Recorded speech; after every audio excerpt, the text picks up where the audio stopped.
বিসমিল্লাহির রহমানির রহিম। ওয়ান আব্দুল্লাহ ইবনে আমরিন ক্বালা হাযারতু ইলা রাসূলিল্লাহি সাল্লাল্লাহু আলাইহি ওয়াসাল্লাম ইয়াওমান। হযরত আব্দুল্লাহ ইবনে আমর রাদিয়াল্লাহু আনহু থেকে বর্ণিত, তিনি বলেন, আমি একদিন দুপুরের সময় আল্লাহ রাসূল সাল্লাল্লাহু আলাইহি ওয়াসাল্লামের কাছে উপস্থিত হয়েছিলাম। ক্বালা ফাসামিয়া আসওয়াতা রজুলাইনি ইখতালাফা ফি আয়াতিন।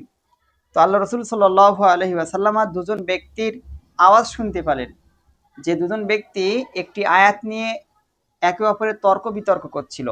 ফখরাজা আলাইনা রসুল্লাহি সাল্লাল্লাহু আলাইহি ওয়াসাল্লামা ইউরাফু ফি ওয়াজহিহিল গদাবু।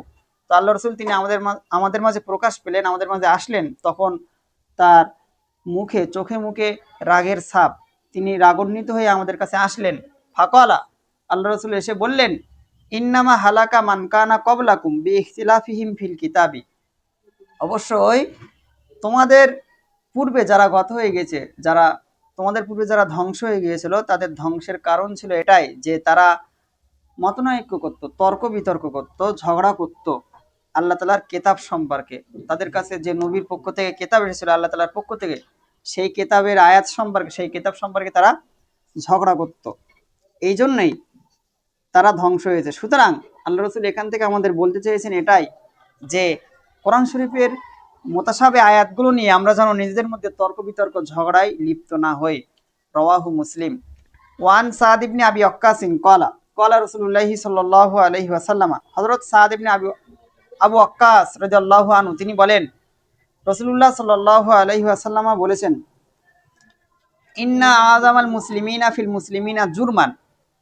মুসলমানদের মধ্যে হতে ওই ব্যক্তি সবথেকে বড় অপরাধী, মান সালান শাইইন, যে ব্যক্তি এমন কোনো বিষয়ে জিজ্ঞাসা করলো, লাম ইউহাররিম আলান নাসি, যেটা মানুষদের কাছে হারাম ছিল না, যেটা মানুষদের উপরে হারাম ছিল না, সেই ব্যক্তির জিজ্ঞাসা করার কারণে ফাহুররিমা মিন আজলি মাসআলাতিহি, সেই তার জিজ্ঞাসা করার কারণে সেই বিষয়টা মুসলমানদের উপরে হারাম করে দেওয়া হয়েছে।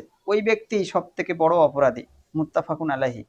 তাহলে ইসলাম শরিয়াতে এমন কোনো বিষয়ে জিজ্ঞাসা করা রাসূলুল্লাহর জামানায় যেটা মুসলমানদের উপর হারাম ছিল না, সেই ব্যক্তি জিজ্ঞাসা করার কারণে সেটা সেই বিষয়ে আরো কড়া হয়ে গিয়েছে হুকুমটা।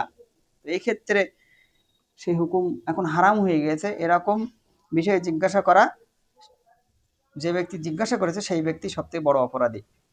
ওয়ান আবি হুরায়রাতা ক্বালা ক্বালা রাসূলুল্লাহি সাল্লাল্লাহু আলাইহি ওয়াসাল্লাম, ইয়াকুনু ফি আখিরিজ জামানি দাজ্জালুনা কাজ্জাবুনা ইয়াতুনাকুম মিনাল আহাদিসি বিমা লাম তাসমাউ আনতুম ওয়ালা আবাউকুম ফাইয়াকুম ওয়াইয়াহুম লা ইদিল্লুনাকুম ওয়ালা ইয়াফতুনুনাকুম। রাওয়াহু মুসলিম। হযরত আবু হুরায়রা রাদিয়াল্লাহু আনহু থেকে বর্ণিত, তিনি বলেন, রাসূলুল্লাহ সাল্লাল্লাহু আলাইহি ওয়াসাল্লাম বলেছেন, শেষ জামানায় কিছু দাজ্জালের আবির্ভাব হবে এবং মিথ্যুক ব্যক্তিদের আবির্ভাব হবে। তারা তোমাদের কাছে আসবে, ইয়াতুনাকুম মিনাল আহাদিসি, তারা তোমাদের কাছে এসে এমন এমন কথাবার্তা বলবে, বিমা লাম তাসমাউ আনতুম ওয়ালা আবাউকুম, যে কথাবার্তা, যেরকম বাণী তোমরা শুনুনি, তোমাদের বাপ দাদারাও কোনোদিন শুনিনি। ফাইয়াকুম ওয়াইয়াহুম, সুতরাং তোমরা তাদের থেকে বেঁচে থাকো, তোমরা তাদের থেকে সাবধান হও। ওয়াইয়াহুম লা ইদিল্লুনাকুম, সুতরাং যদি তোমরা তাদের থেকে সাবধান হয়ে দূরে থাকো, তারা তোমাদেরকে পথভ্রষ্ট করতে পারবে না। ওয়ালা ইয়াফতুনুনাকুম, এবং তোমাদেরকে ফিতনায় ফেলতেও পারবে না।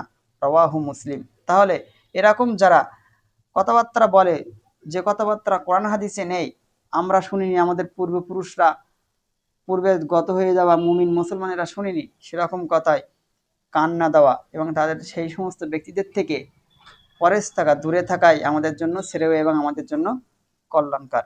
এই হাদিসটি মুসলিম শরীফ বর্ণনা করেছেন।